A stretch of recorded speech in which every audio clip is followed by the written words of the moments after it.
All right, so we pick up the election of 1960. TV comes of age. Again, we have this very interesting campaign between two World War II veterans.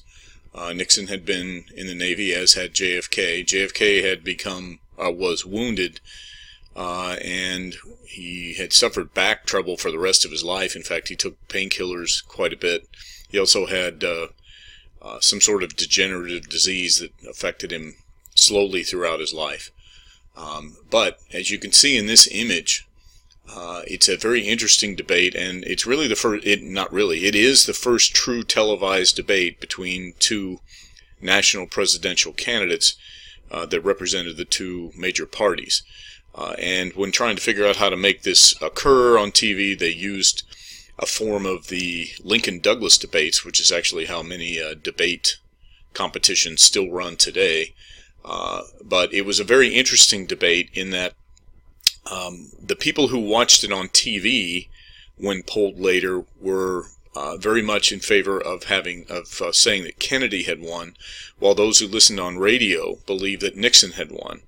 And historians, especially television historians, love to focus on this because they make the argument that it showed that TV was about to have its big impact on our culture, in that because Kennedy looked better than Nixon did. And there's a couple of reasons why. I think Kennedy was just a more attractive person to begin with. But beyond that, Kennedy had spent the week before at the Kennedy compound down in Florida. He was, as the old phrase goes, tan, rested, and ready, while Nixon was not actually feeling that well. And beyond that, Nixon had refused to put on any makeup in front of the TV lights on. It just tells you that TV and politics were in their infancy. No candidate would ever do that today because it made him look like he was a little bit even more washed out and a little more pale or ill. So the people who actually listened to the points that were made by the two men thought that Nixon had done well and had actually won it. And in fact, it wouldn't be a surprise because Nixon had been trained in debate in college. But those who watched it on TV were more influenced by the image, the visual image of Kennedy, and thought that he had won. And so this is really seen as a milestone in the history of television. It also is a precursor of what will happen in the election. And here it is, the election of 1960. It was a very, very close election. In fact, the state of Illinois was one of the last to come in, and there's still rumors about a little bit of shenanigans maybe being played in the city of Chicago to put Kennedy over the top. But you can see how close it was. Look at the popular vote. Nixon had 49.6, Kennedy 49.7, and even the electoral vote was very, very close. Now, one of the things that's interesting is that you see once again that there are some states in the South, or portions of the South, that are voting for a third-party candidate. And again, this was Byrd, who represented the segregationalist view, and actually took some votes away from Kennedy as far as electoral votes are concerned. So now, the other question is, would Southerners vote for a Catholic, which is something that was another big issue. But this election was very, very close. Some people pushed Nixon after it was over, or right after it was over, to get a recount, but he refused. He actually was very graceful in defeat, even though he had waited for 8 years to run. He then went on to run for the governorship of California in 1962, and he was defeated there too, and he was very bitter about it and believed that the press had quite a bit to do with it. So he actually lashed out against the press in his concession speech in 1962 in California, and he said, you will never have Dick Nixon to kick around anymore. Ironically, by 1968 he will actually be elected president, but his issues with the press will continue, and in fact, to some extent, that's what will eventually trigger the Watergate episode. But you can see this election, and you can see it was very, very tight. Eisenhower will give his farewell January 17th, 1961, and we've talked, the only other real focus that we put on the farewell address of a president was on George Washington's. And we put focus on this because of what occurs in the 60s. He warned of something called the military-industrial complex, and what he means by that is that the military would, be favorable to getting more equipment, more manpower, and they would work with big companies to make that occur. And then the companies that produce all of that would be very happy to have it happen too.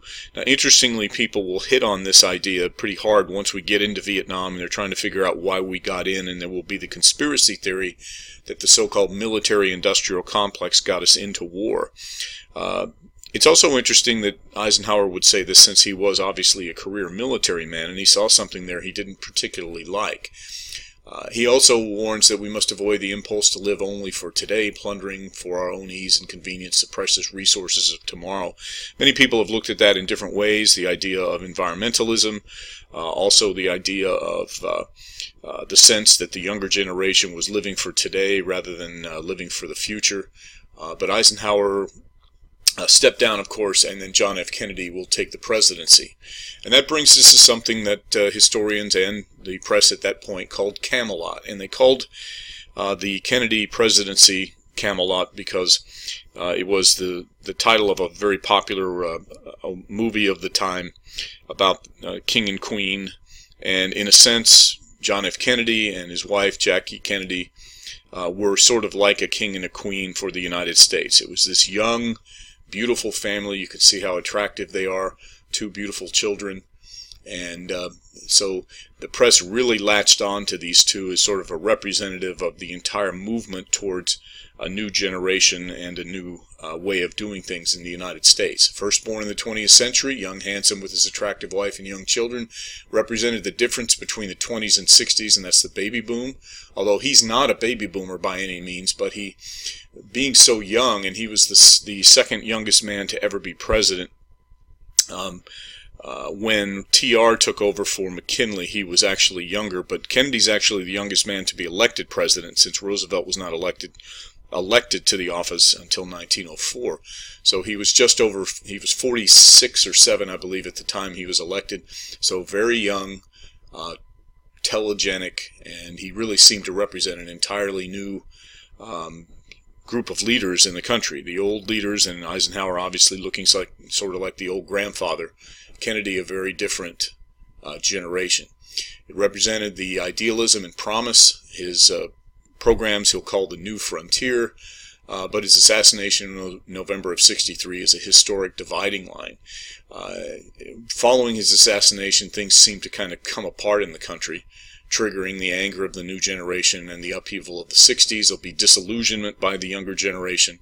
We'll see the hippies. We'll see the civil rights movement, which began before Kennedy. In fact, Eisenhower and Truman both had to deal with it before, and the ramifications of what was going on and the responses by people who did not want to segregate. And so we'll see Black Power, the breaking away of the idea of the peaceful attempt to make change that Martin Luther King represented, and instead going to the more violent side of it, represented by Malcolm X and then later by the Black Panthers that form in 1968.